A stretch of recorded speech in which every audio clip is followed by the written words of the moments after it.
कैसे हैं आप सब। आज हम लोग चर्चा करते हैं राइटिंग के बारे में, यानी कि राइटिंग मतलब बलवा, जो कि बताया गया है section 146 of the Indian penal code. तो आज हम लोग राइटिंग के बारे में क्या क्या प्रोविज़न किए गए हैं और उससे संबंधित केस लॉ का भी अध्ययन करेंगे। Girl, you always solve problems, and you just never solve them, 'cause you always in drama. It's alarming, it's alarming. तो आइए देखते हैं section 146 of Indian penal code में राइटिंग क्या होता है, क्या कहा गया है।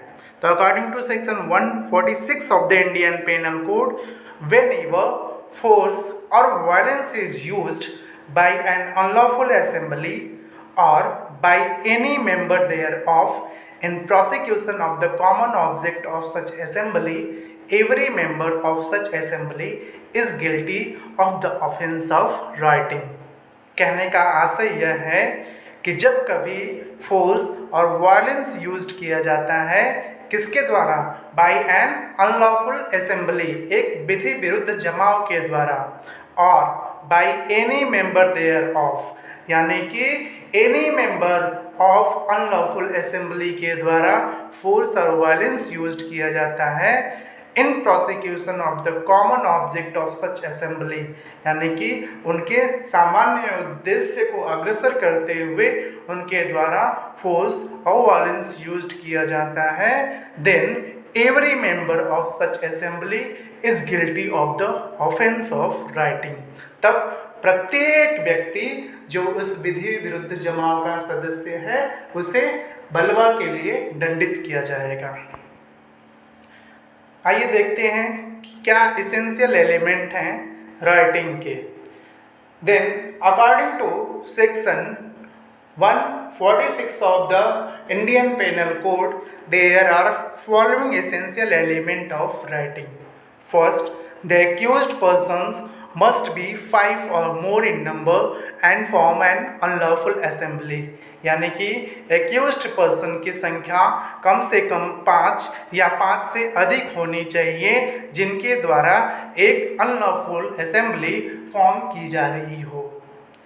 दूसरा एसेंशियल एलिमेंट है the accused must be animated by a common object, यानी कि उन एक्यूज्ड पर्सन के बीच में एक कॉमन ऑब्जेक्ट होना चाहिए।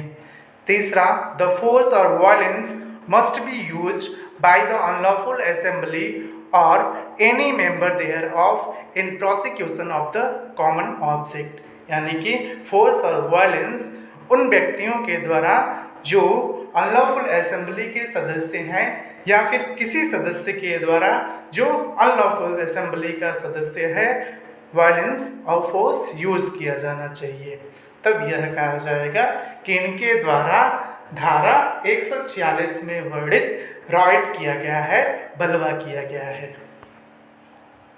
देखिए इमेज में शो कर रहा है एक प्लेटफॉर्म के किनारे जो रेलवे ट्रैक बना हुआ है, वहाँ कुछ व्यक्तियों के मध्य मारपीट हो रहा है, जिन्हें बलवा नाम दिया जा सकता है। केस लॉ की बात करते हैं तो इस केस में पहला जो है, इस सीक्वेंस में पहला केस हम लोगों ने लिया है रघुनाथ राय का, जो 1892 का केस है। तो आइए देखते हैं कि रघुनाथ राय वाले केस में क्या हुआ था।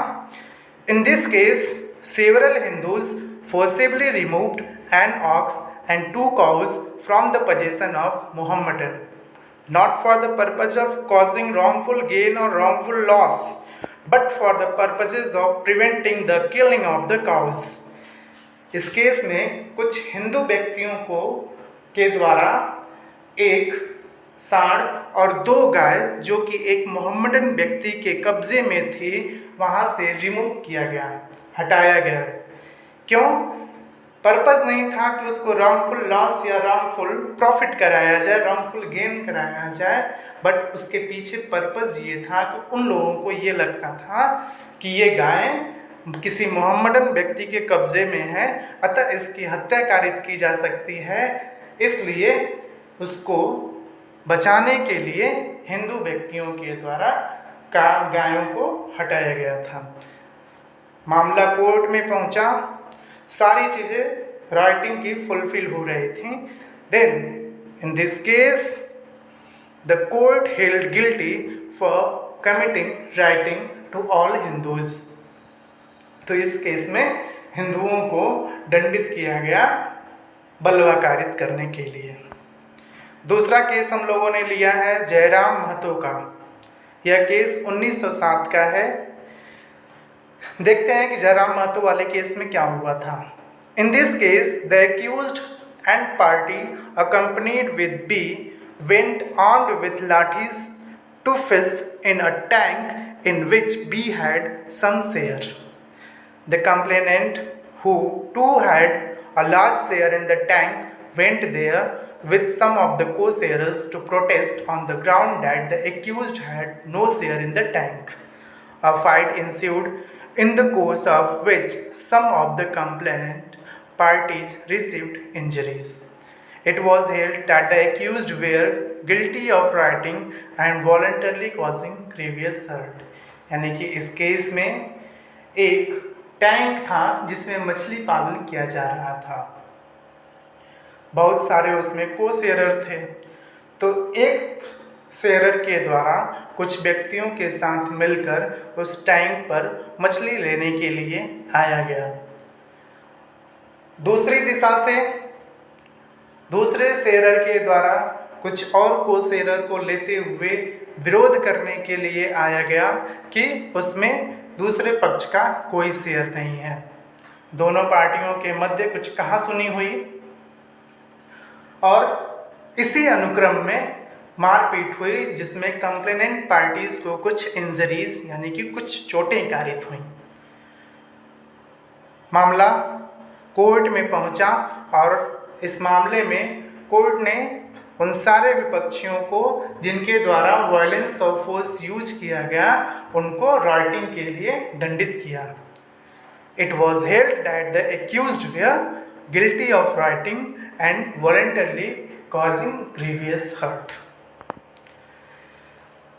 अब हम लोग बात करते हैं कि यदि कोई व्यक्ति राइटिंग करता है तब उसके लिए सजा का क्या प्रावधान है।